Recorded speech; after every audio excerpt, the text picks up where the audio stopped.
Hello everyone, welcome back to Spararia YouTube channel.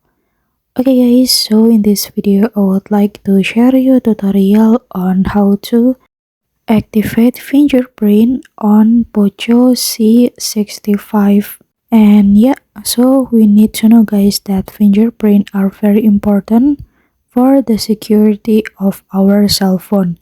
So if we want to apply a screen lock or application lock, we can use fingerprint guys. So yeah, without any further ado, let's get started the tutorial. Okay, first thing first that you have to do is you can go to settings menu on your phone like this, and then you can scroll down and go to password and security. After that, now you can see the fingerprint unlock. You can click for it, and before it you can set the screen lock first, and I will go to set by pin like this.